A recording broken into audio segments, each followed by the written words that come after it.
He was a 6'6", 290-pound athletic specimen who could leap from the top rope like a cruiserweight. He was a dominant world champion in both Japan and America, revered as a god of violence. Yet this same man was forced to perform on national television as the fat chick thriller and that 70s guy, a walking punchline. This isn't the story of a man who faded away. It's the story of a man who was systematically and deliberately destroyed, paid a fortune to participate in his own humiliation. This is the story of Mike Awesome. How does a man with every physical gift imaginable end up a ghost, a broken-down real estate agent, and a tragic statistic, all by the age of 42? Michael Lee Alfonso was born on January 24, 1965, in Tampa, Florida, into a stable, working-class home. His father was a mechanic, his mother a housewife. This normalcy is perhaps the most critical detail of his early life. Unlike many of his peers who entered wrestling to escape a traumatic past, Michael had no such demons. He was a well-adjusted kid from a supportive family, which makes his later inability to cope with professional failure all the more profound. He wasn't a broken man seeking redemption. He was a whole man who would in time be systematically broken by the business he chose. His path began not with drama, but with athletics. At Sealy and King High School in Tampa, he was a natural powerhouse. He channeled his imposing frame into football, playing defensive lineman, a position that taught him explosive power, agility, and how to use his body as a high-impact weapon. He also competed in amateur wrestling, building a fundamental understanding of leverage and control that would later separate him from other monster wrestlers. He wasn't just a big man, he was a functional big man, an athlete from the ground up. Upon graduating in 1983, he made a pivotal choice. He eschewed college and dedicated himself to the 1980s phenomenon of bodybuilding. This was the era of Arnold, and Michael became obsessed not with a character, but with the science of sculpting his own physique. This period reveals his core personality, disciplined, meticulous, and singularly focused. He worked as a personal trainer and bouncer, but his true work was in the gym. He won local titles, including Mr. Tampa, transforming himself into a living statue. Crucially, this was also when he built his personal foundation. In 1991, he married his wife, Delisa Diane Bowers. Their son Casey was born in 1996, followed by their daughter Carissa in 2000. By the time his career reached its critical turning point, he was not a reckless youth. He was a responsible family man with a young son and a newborn daughter. This fact would become an intolerable defining source of pressure. He was bored with the life of a personal trainer, and looking at his superhuman physique, he saw a path. In 1989, at the relatively late age of 24, Michael Alfonso began his professional wrestling training under Steve Kieran. He debuted later that year, and his early U.S. independent career as the Gladiator was unremarkable. His true forging would happen 8,000 miles away, in the ultra-violent world of Japan's frontier martial arts wrestling. FMW was a promotion built on barbed wire, explosives, and a shocking disregard for physical safety. For Alfonso, this was a profound test. He had the physique, he had the fundamentals, but did he have the raw guts? He proved he did, and then some. In FMW, he was reborn as Mike Awesome. The Japanese audience, which respects powerful, hard-hitting foreigners, embraced him as a main event star. He was not just a performer, he was a kaiju, a real-life monster destroying their landscape. It was here he learned to be a monster with wings, adapting his incredible athleticism to the chaotic style. At 290 pounds, he would perform slingshot splashes, top rope dives, and high-impact maneuvers that no man his size should have been able to do. More importantly, It was in FMW that he found his greatest dance partner, Masato Tanaka. Tanaka was Awesome's perfect foil. He was the smaller, yet seemingly indestructible Japanese warrior who would absorb Awesome's most devastating offense and keep fighting. Their matches were not contests, they were brutal symbiotic narratives of unstoppable force versus immovable object. Awesome would awesome bomb Tanaka from the ring through tables on the floor, and Tanaka would get up. Tanaka would drop Awesome on his head with a brain buster, and Awesome would power through it. This feud defined him. It made him a legitimate international superstar. But it also started a clock. Every single one of those matches, every brutal chair shot, every awkward landing from a high-flying move was a deposit in a bank of chronic pain.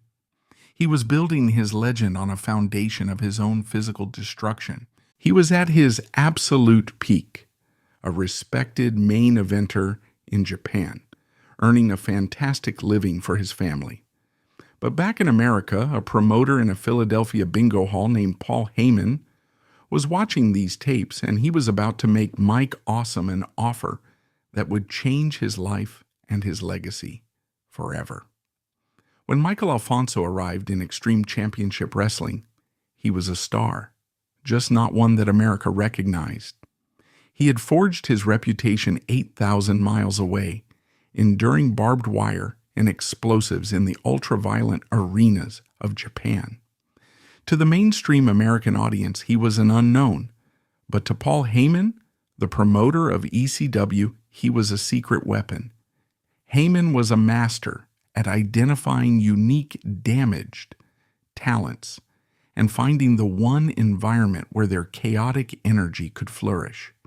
Mike Awesome's introduction to ECW was as an enforcer, but he was so physically impressive, so immediately different, that he instantly transcended the role.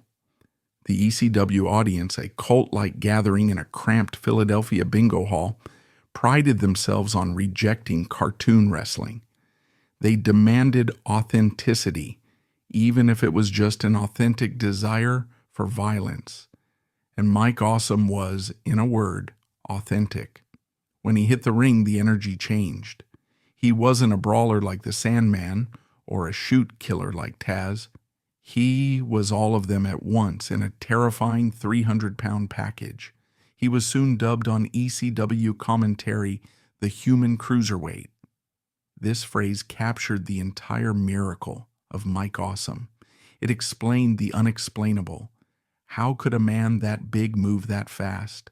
How could a man that muscular leap from the top rope to the floor with such precision? His moveset was a declaration of war against physics. His primary weapon was the Awesome Bomb, a power bomb delivered with such catastrophic force it looked less like a wrestling move and more like an attempted homicide. He didn't just drop opponents, he drove them through the mat. He was an innovator, delivering the move from the ring apron, through a table on the floor, or even from the top rope. He famously powerbombed the much smaller Spike Dudley into the crowd, a moment of such shocking violence it became ECW folklore. Then there was the Awesome Splash, a show-stopping moment where he would climb the top turnbuckle and launch his 290-pound body across the ring. It was beautiful and terrifying. The monster with wings was literal. He was an agile, flying human wrecking ball. Heyman, in his booking wisdom, knew a monster is only as good as the hero he's trying to destroy. He imported Awesome's greatest dance partner from Japan, Masato Tanaka. If Awesome was the unstoppable force, Tanaka was the immovable object.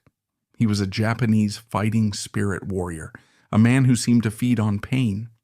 Their feud was the physical manifestation of a philosophical question. What happens when the most powerful man in the world meets a man who simply refuses to die? The answer was magic. Their matches were not technical clinics. They were brutal, primal, and breathtakingly simple. The story was always the same. Mike Awesome would, for 15 to 20 minutes, attempt to murder Masato Tanaka with his bare hands and any available furniture.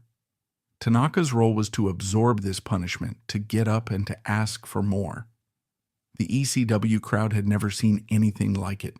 This was two world-class athletes using weapons with terrifying athletic precision. They became infamous for their unprotected chair shot duels. Tanaka would sit in a chair, invite Awesome to hit him in the head, and absorb the blow without flinching, only to stand up and return the favor. It was sickening. It was mesmerizing. And it was, in hindsight, a massive contribution to a lifetime of neurological damage for both men. Their rivalry was defined by moments of unbelievable violence, none more famous than the Awesome Bomb, delivered from the ring apron over the top rope and crashing through a table on the arena floor. This spot, executed at major events like November to Remember 1999, cemented Awesome's legacy. He was a god of violence, capable of feats no one else on the planet could or would attempt. By 1999, ECW had a national television deal with the Nashville network, but the deal was a disaster. The company was more visible but broker than ever. The pressure on Paul Heyman was immense.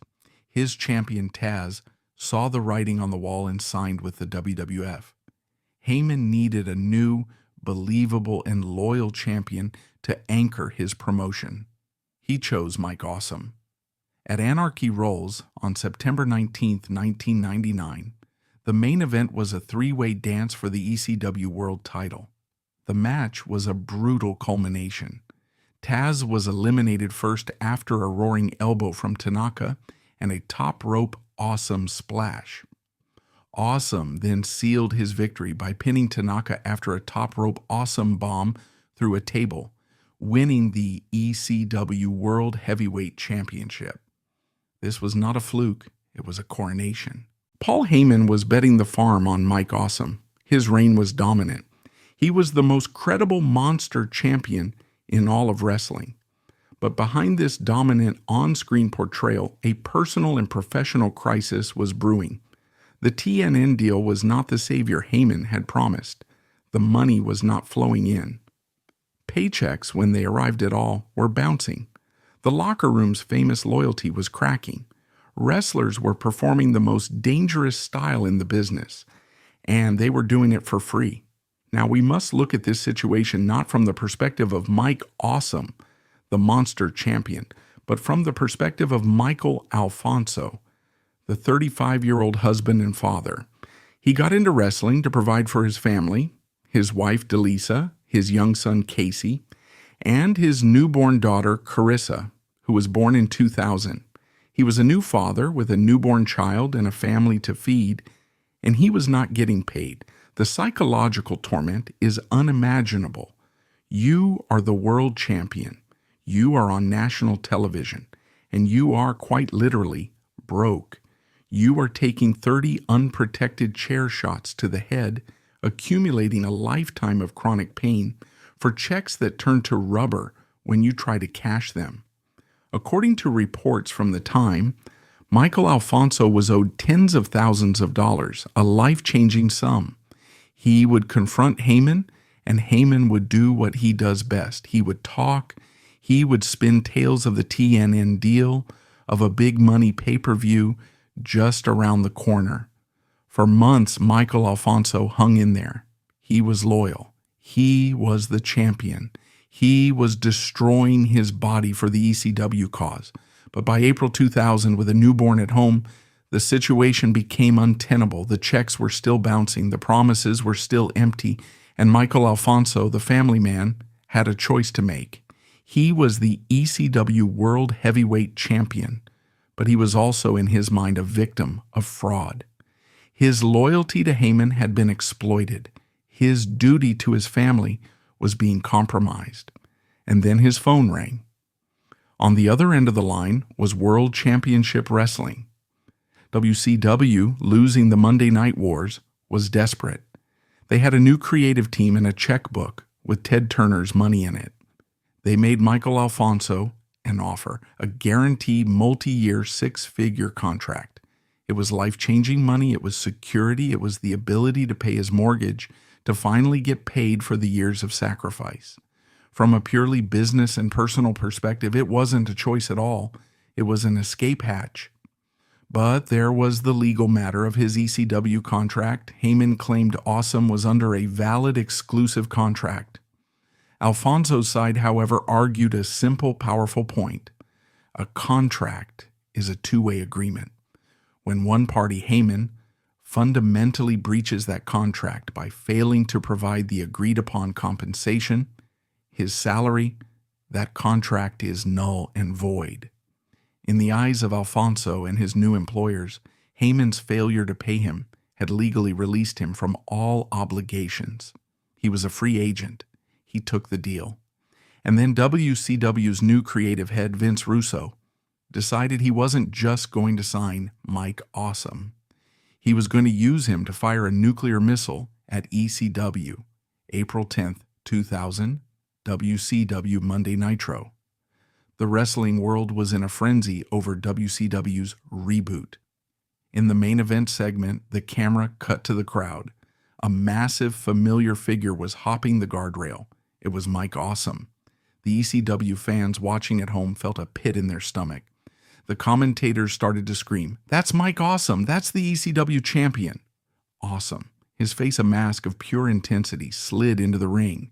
He was not wearing a WCW t-shirt. He was wearing his black ECW singlet, and he was holding the ECW World Heavyweight Championship belt. This was not a mistake. This was the reigning recognized world champion of a rival promotion, appearing on WCW's flagship show, holding their top prize. It was a public humiliation. And then it got worse. Awesome strode to the ring and, in a shocking display of power, launched a vicious attack on WCW's Kevin Nash, one of their biggest stars. In one 5-minute segment, WCW had debuted Mike Awesome, publicly stolen and delegitimized the ECW World title, and inserted Awesome directly into a main event program. For Mike Awesome, it must have felt like the ultimate vindication. He had gone from bounce checks in a bingo hall to the main event of Nitro. He was finally in the big time. In Philadelphia, Paul Heyman was apoplectic. This was not just a betrayal. It was a public execution. His champion, his title, his company had been made to look like a joke. He immediately threatened to sue, filing an injunction against Mike Awesome and WCW, claiming tortious interference. This created an immediate standoff. WCW had a brand new expensive main eventer who they were now legally barred from putting on television. ECW had a world champion who was now employed by WCW. Mike Awesome was in the middle, a political prisoner. He had his big money contract, but he was in creative limbo. Everyone was stuck. A deal had to be made. What followed was one of the most bizarre negotiations in the history of the sport. A compromise was reached. It was a hostage exchange. April 13th, 2000, an ECW house show in Indianapolis, Indiana. Mike Awesome, a WCW contracted employee, was given permission by WCW to travel to an ECW show. He was being loaned back to his old boss for one night, with one specific purpose: to lose the ECW World title. Paul Heyman, however, was a man who believed in revenge. He wasn't just going to have Awesome lose, he was going to humiliate him. He needed Awesome to be beaten, and beaten decisively. The answer was obvious: Taz. But there was a massive problem. Taz, the former ECW icon, was now contracted to the World Wrestling Federation. This is where the story descends into absurdity. Paul Heyman, the promoter of ECW, had to call his other mortal enemy, Vince McMahon, the owner of the WWF. Heyman had to ask Vince McMahon if he could please borrow a WWF contracted wrestler, Taz, to send to an ECW show so that he could beat a WCW contracted wrestler, Awesome, all to get the ECW title back. Vince McMahon, presumably finding the entire situation hysterical and seeing a chance to stick it to his rival, WCW, agreed. So, on that night in Indianapolis, Mike Awesome came to the ring, the Judas, the traitor, holding the belt he had desecrated. The building was filled with genuine, seething hatred for him. And then the lights went out. The familiar orange Taz logo hit the screen. The crowd exploded. Taz, a WWF employee, walked to an ECW ring. The match lasted mere minutes. It was not a contest. It was an execution. Taz dominated Awesome, cinched in his Tazmission chokehold, and choked him unconscious. The monster was slain. The belt was back. For Michael Alfonso, this must have been the most humiliating night of his life. He was forced to return to his old company, not as a conquering hero, but as a prisoner of war, to be publicly shamed and erased by a man from a third company. It was the price of his new contract. He did the job, handed over the belt, and walked out of ECW for the last time, the boos and sellout chants of the fans, who once adored him, ringing in his ears. Michael Alfonso was now free to start his new life in WCW. He was, for the first time in his career, financially secure. He had made it, but he had paid a devastating, unseen price. He had traded the adoration of a fan base that loved his style for a big check. The ECW cult now despised him. He was not just a wrestler who left, he was the traitor. Judas, Awesome sellout. This hatred was real and personal. From Michael Alfonso's perspective, this must have been baffling. He was, by all accounts, a quiet, simple, non-confrontational man. He was not a political player. In his mind, he hadn't betrayed anyone. He had simply taken a better job to provide for his family when his boss wasn't paying him. He did what any rational person in any other line of work would have done. But wrestling is not any other line of work. It's a twisted, emotional, loyalty-obsessed carnival. He had failed to understand that, or perhaps he had just hoped the money would insulate him from the fallout. He had secured his family's future, but in the process, he had become the villain in his own story. He was now a man without a country. The fans who loved his style hated him personally. The company that now paid him, WCW, had a history of misusing unique talents. He had made a financial decision, but it was an artistic and spiritual death sentence. He had jumped from a sinking ship only to find himself in a creative and psychological desert. The monster with wings was about to have his wings systematically and ridiculously clipped. Michael Alfonso was now, in theory, in the promised land. He had escaped the bounce checks and brutal bingo halls of ECW and had arrived in the land of guaranteed six-figure contracts, national television, and luxury catering. He was in World Championship Wrestling. He had made his debut in the most shocking way imaginable, attacking Kevin Nash and positioning himself as a main event player from the very first second. The humiliation of the hostage exchange in Indianapolis was the price of admission, a one-time fee for a lifetime of financial security. He had traded the love of a cult for the money of an empire. But he was about to learn a terrible, devastating lesson, one that would define the rest of his life. In the dying days of WCW, creative bankruptcy was a far more toxic and destructive force than any financial bankruptcy. He hadn't been saved. He had just been sold to a different, more idiotic, and more insidious kind of damnation. His arrival coincided with the great reboot of WCW in April 2000. The company, desperate to stop the ratings hemorrhage to the World Wrestling Federation, had brought back Eric Bischoff and paired him with Vince Russo. Their big idea was to stage a worked-shoot civil war within the company between the Millionaires Club of established legends and the new blood of younger, hungrier talents. Mike Awesome, the new expensive acquisition, was immediately cast as a top soldier for the new blood. He was given a moniker that, for all intents and purposes, was perfect for him: the career killer. It was serious, it was threatening, and it perfectly matched his in-ring style. His job was to be the new blood's ultimate weapon. His first major feud was against Millionaires Club member Diamond Dallas Page, a clear sign of a high-profile role. This feud led to one of the most infamous and terrifying spots of the entire era. At Slamboree 2000 on May 7th, Awesome was involved in a match that saw him and Chris Kanyon fighting on top of the three-tiered cage structure.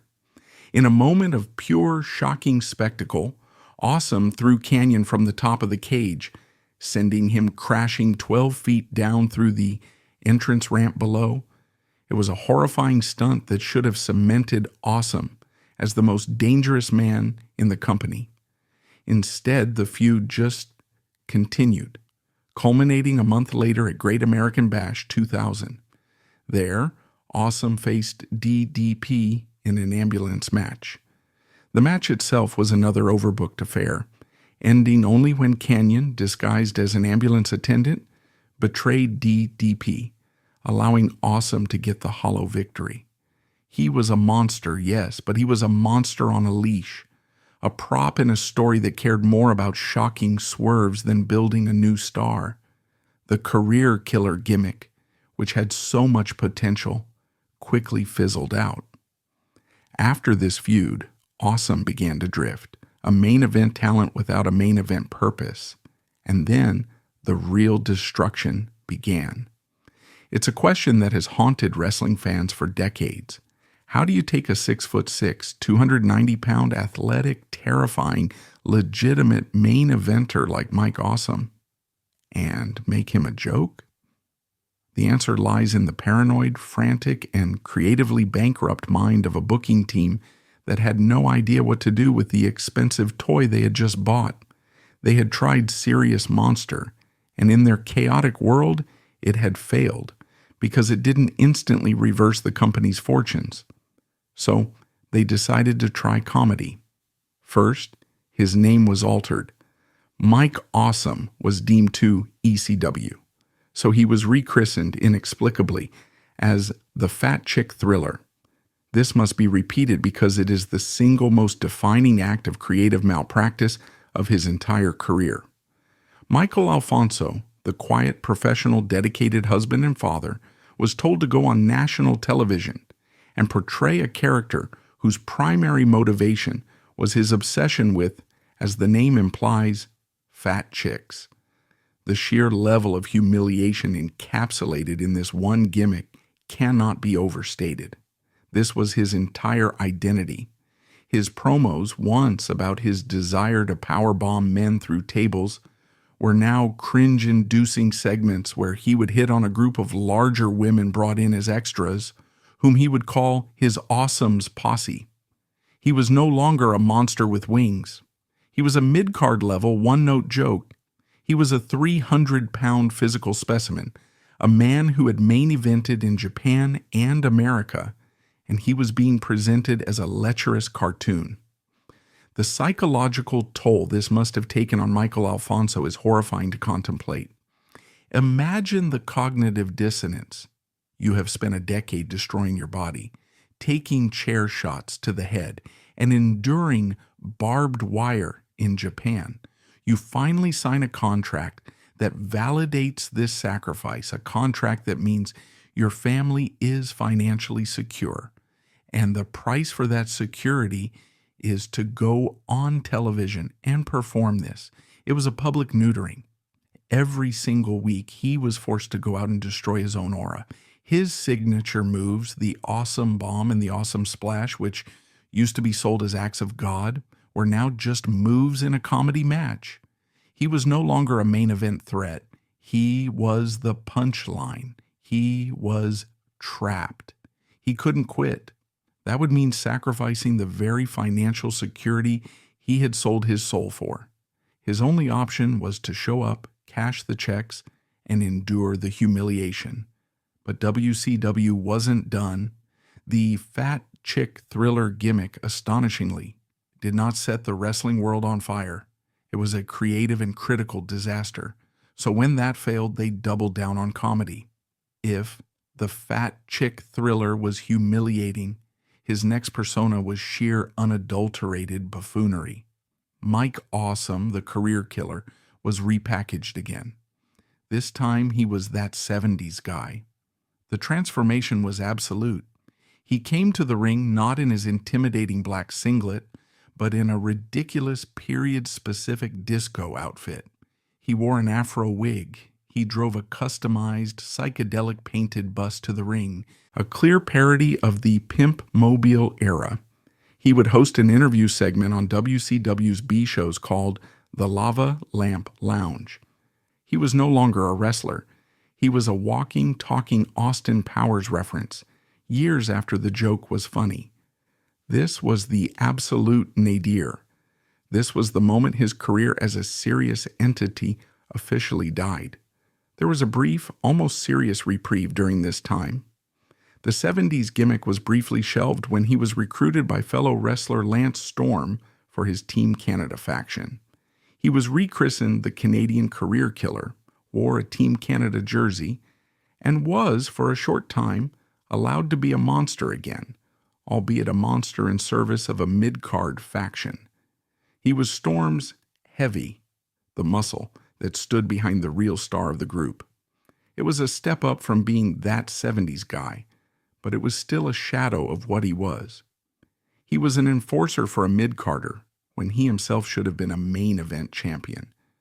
We must analyze what was happening to Michael Alfonso, the man, during this 12-month nightmare. He was, by all accounts, a quiet, professional, and non-confrontational person. He was not a politician. He didn't know how to play the game. He was a blue-collar guy whose philosophy was, you show up, you do your job, you get paid, and that's what he did. He showed up. He put on the afro wig. He played the fat chick thriller. He did his job, no matter how humiliating. But that level of professional humiliation, day in and day out, erodes a person. It eats away at your self-respect, your confidence, your very identity. He had built his entire professional value on being a terrifying athletic monster, and his new high-paying job was to systematically, publicly, and ridiculously dismantle that value. He was being paid an incredible amount of money to become worthless. The WCW locker room itself was a toxic, dying environment. Awesome was an outsider. He was the ECW sellout who had jumped for money. It's likely he had few, if any, allies. He was alone on a creative island, dying a slow, comedic death. His artistic integrity was gone. His fan support was gone. The only thing he had left was the one thing he had done it all for: the money, the contract, the financial security. In March 2001, the Monday Night Wars ended. Vince McMahon, the owner of the World Wrestling Federation, had bought his rival, World Championship Wrestling. For Michael Alfonso, this was, in theory, a fresh start. He was one of the lucky few whose contracts the WWF decided to pick up. He had escaped the creative asylum of WCW. He was now, by default, in the biggest, most successful, and only major wrestling company in the world. This was his third and final chance to be the main event star his talent demanded. But he was not arriving as a blank slate. He was arriving as damaged goods. He was not Mike Awesome, the dominant ECW world champion. To the WWF audience, and more importantly to the WWF locker room, he was the fat chick thriller. He was that 70s guy. He was the most ridiculous, most visible symbol of WCW's creative incompetence. He was also simultaneously the ECW traitor. This was a toxic, perhaps unique combination of reputational poison. He was a man without a country, walking into a new land that already held him in contempt for two different and contradictory reasons. The political situation he was walking into was a minefield. The WWF locker room was fiercely loyal to Vince McMahon. They were the winners of the war, and they viewed the incoming WCW talent as the losers. But for Awesome, it was far worse. He also had to contend with the powerful ECW contingent that was already established within the WWF. Men like the Dudley Boys, Taz, and others were there.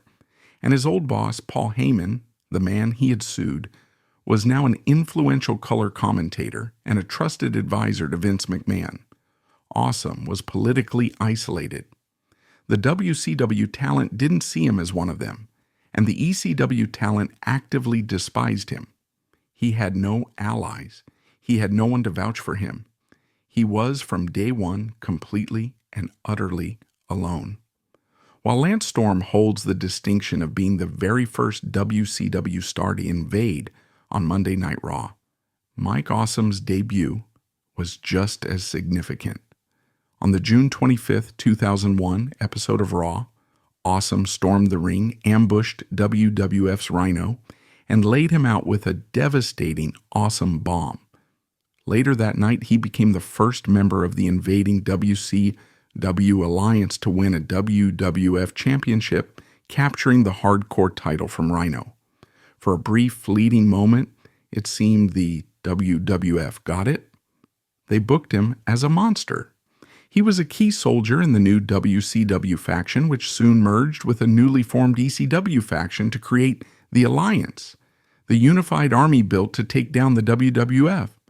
His role was further clarified in the hardcore division. On paper, this was a perfect fit. The hardcore division, with its 24/7 rule and no disqualification matches, was the WWF's spiritual equivalent of ECW's hardcore style. It allowed him to brawl, to use tables, to look like the monster he was. He had a series of chaotic, entertaining matches, trading the belt back and forth. But this was a double-edged sword. The Hardcore Championship was not a main event title. It was a mid-card, often comedic attraction. While it showcased his style, it did not elevate his stature. He was a 300-pound man capable of main-eventing pay-per-views, and he was being relegated to a division primarily populated by smaller gimmick wrestlers. As the Invasion storyline progressed through the summer and fall of 2001, it became painfully clear that the entire angle was not a true dream match scenario, but a systematic burial. Vince McMahon, at his core, could not and would not allow the talent from the company he had just vanquished to look strong. The entire alliance was booked as incompetent, weak, and inferior to the WWF's established stars. Mike Awesome was a soldier in a losing army. He was a background player in a poorly written show, his individual talent rendered meaningless by the larger, ego-driven narrative. This is where the psychological toll must have truly begun to compound. In ECW, he was a main eventer who wasn't getting paid. In WCW, he was a main event talent being paid handsomely to be a comedy act joke.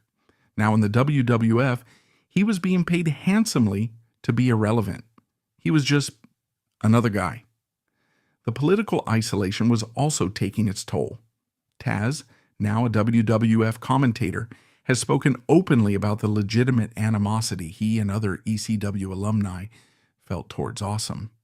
They saw him as a sellout, and they were not shy about expressing this backstage. Awesome, a quiet, non-confrontational man, had no defense. He couldn't fight the political currents. The Invasion storyline culminated at Survivor Series 2001. The Alliance lost the winner-take-all match, and the faction was forcibly disbanded. The WWF won the war, and the WCW-ECW talent was left to be absorbed or fired. Awesome was one of the few who was kept on. He was officially integrated into the WWF roster. He was assigned to the SmackDown brand. This was his absolute last chance. He was no longer a WCW invader or an Alliance member.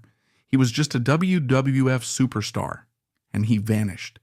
His descent into oblivion was faster and more total than even his WCW burial.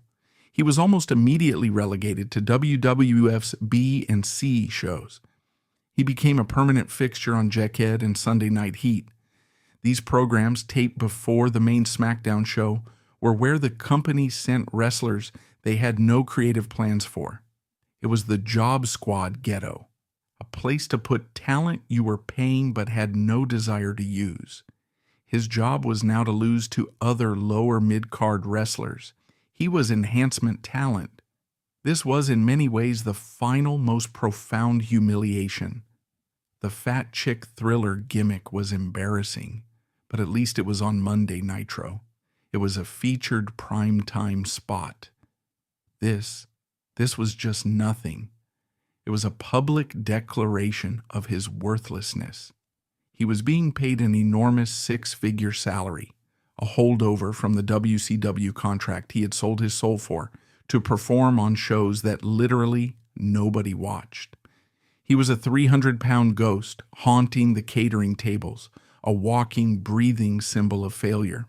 He was a main event talent in a jobber's role, and the sheer cognitive dissonance of it must have been excruciating. He was too professional to quit, and the company was too locked into his contract to fire him without cause. So he just existed in a void. This purgatory lasted for almost a full year, for months on end from late 2001 into the fall of 2002. Mike Awesome was a non-entity. He was a man who had failed on every single major stage in his home country. He had been betrayed by ECW, humiliated by WCW, and now discarded as irrelevant by the WWF. Finally, in September 2002, the end came. He was officially granted his release from the company. Reports indicate he had been asking for it, that he couldn't stand the purgatory any longer. He was a man who, above all else, wanted to work and provide, and the WWF was paying him not to work. He was now 37 years old. His body was a wreck, ravaged by a decade of death matches in Japan and high-impact table breaking in ECW. His professional reputation in America was in tatters. His most famous legacy to the largest possible audience was that of a joke. His confidence, his self-respect, and his very identity as a professional were shattered. He had been publicly branded a traitor, a joke, and a failure, one after the other. He had no major company left to go to. TNA was in its infancy, and WWE had no more use for him. He was, in every meaningful sense, finished as a mainstream star. The seeds of depression, planted in WCW and watered in the WWF, now had fertile ground to grow, unchecked in the silence of his post-wrestling life. Michael Alfonso was released from his WWE contract in September 2002. He was 37 years old. On the surface, this was a release from the creative purgatory and a form of freedom. In reality, it was the final devastating plank being pulled from beneath him. The massive, guaranteed six-figure contract, the very thing he had traded his entire reputation for, the golden handcuffs he'd worn through the Fat Chick Thriller and That 70s Guy gimmicks, was now gone. He was left with the worst of all possible worlds, a reputation completely in tatters and no financial security. He was a free man, but he was a free man with a broken body, a toxic reputation, and no major company left to call home. This was the beginning of his true descent, a fall far quieter and far more tragic than any of his high-flying moves. The first and most immediate casualty was his financial stability. He was an athlete in a field with no pension plan and no post-career support. He was a 37-year-old man, but his body felt 60. The cumulative damage from a decade of FMW death matches, Unprotected chair shots to the head and high-impact table breaks was now presenting its bill. He was in near constant chronic pain. His knees, his back, and his neck were ravaged. He was a specialized commodity whose only marketable skill, professional wrestling, had now deemed him unusable.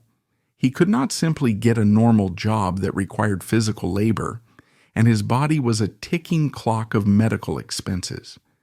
The second and more profound blow was the collapse of his personal life. The stress of his career, the humiliation in WCW and WWE, the constant travel, and now the crushing financial uncertainty, all converged on his family. His marriage to Delisa, his wife since 1991, and the mother of his 2 children, fell apart. This cannot be overstated. His family was the entire justification for the infamous ECW jump. He had, in his mind, sacrificed his honor and his fans' respect for the singular purpose of providing for them. Now, in the wake of his career's collapse, he was losing them too. He was no longer a provider. He was no longer a husband. The very anchor that had kept him grounded for his entire adult life was now gone.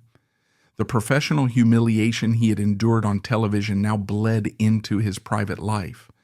With no wrestling money coming in, he had to find work. Michael Alfonso, the man who had main evented arenas in Japan, the man who had been a dominant ECW world champion, became a real estate agent in the new Tampa area. It was an attempt to build a new, stable career, but it was a world away from the main event spotlight, a difficult transition for a man defined by his physical prowess and now toxic public persona. This period was defined by an invisible internal battle. He was, by all accounts, a quiet, non-confrontational man. He was not equipped with the political savvy or the emotional armor to process what had happened to him. He was now isolated. The wrestling brotherhood had moved on. He was an outsider, a sellout, a failure. He was left alone with his 3 greatest demons: his financial ruin, his personal loneliness, and his chronic physical pain. The pain especially must be understood as a primary driver. Living with constant agonizing pain is a massive physiological contributor to depression. It creates a suffocating feedback loop.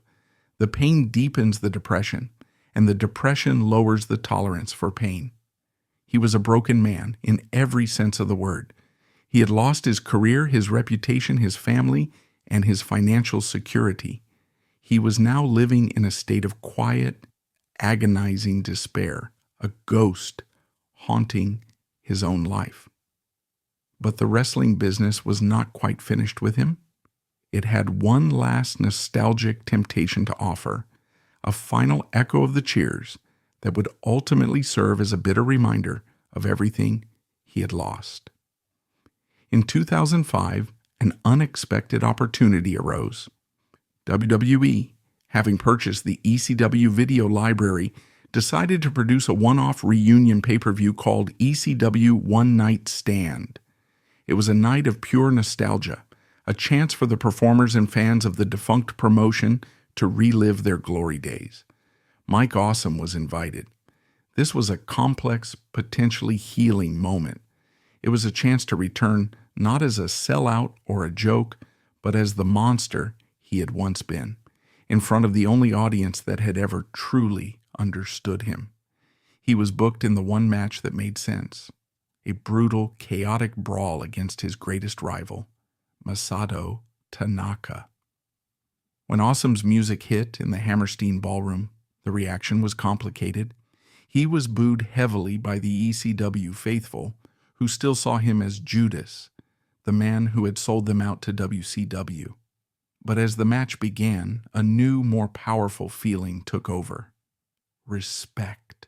He and Tanaka, despite being years past their prime, immediately reignited their legendary violent chemistry.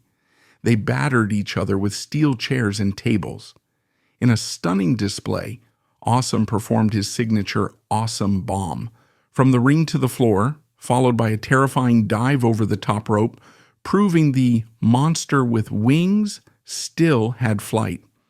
The match was a brutal, high-impact spectacle, a perfect throwback to their ECW wars. By the end, Awesome won the match, and more importantly, he had won over the hostile crowd. The boos had turned to chants of ECW. The fans, for one night, were willing to forgive the betrayal in exchange for one last, authentic performance. The match was a show stealer, a violent reminder of just how incredible Mike Awesome truly was. But this one night of redemption was a cruel illusion. After the show, there was no full-time contract offer, no resurgence in his career. It was a single, final echo of the cheers. The WWE had gotten what it needed, a nostalgic moment for a DVD release, and had no further use for him. This brief return to the spotlight must have been a bittersweet torment. It was a reminder of the glory he had lost, a glory that was now permanently out of reach. He had proven he could still go, but the industry had moved on. The high of that night was followed by the devastating low of returning to his quiet, anonymous life, a life now defined by financial struggles and personal isolation. Following the brief high of one night stand, Michael Alfonso's life resumed its quiet, downward spiral. The wrestling industry had no place for him, and the real world offered no solace. The financial, emotional, and physical pressures that had been building since his WWE release became insurmountable. His divorce from Delisa was finalized, deepening his sense of isolation. The chronic pain from his career, a constant agonizing reminder of his physical sacrifices, was a daily torment. He was, by all accounts, battling a severe, untreated depression. He was a 42-year-old man, but his body and his spirit were broken, worn down by a life of extreme highs and crushing public lows. On February 17th, 2007, the story ended. Michael Alfonso was found dead by a group of friends who had come to his Tampa, Florida home, concerned after he hadn't answered their calls. The scene they discovered was a quiet tragedy. He had died by suicide, hanging himself. There was no note. There was no public statement. There was just the final desperate act of a man who felt he had no other way out. The official report was clinical and brief, confirming the cause of death. The monster with wings, the man who had electrified crowds with his raw power and impossible agility, had died alone in silence, a victim of the invisible demons he could no longer fight. Mike Awesome's legacy is a stark, dual-sided story. In the ring, he was a revolutionary athlete, one of the greatest big men in history. His brutal, high-impact wars with Masato Tanaka are legendary, a gold standard for extreme athletic wrestling. Conversely, his career is a dark, cautionary tale. His infamous jump to WCW, born from a desire for financial security, led to a humiliating creative burial that destroyed his monster aura with joke gimmicks. His subsequent irrelevance in WWE and post-career struggles with chronic pain, depression, and financial ruin culminated in his tragic suicide at 42. His life and death serve as a grim reminder of the devastating human cost of the wrestling business and the industry's systemic failures in talent management and post-career care.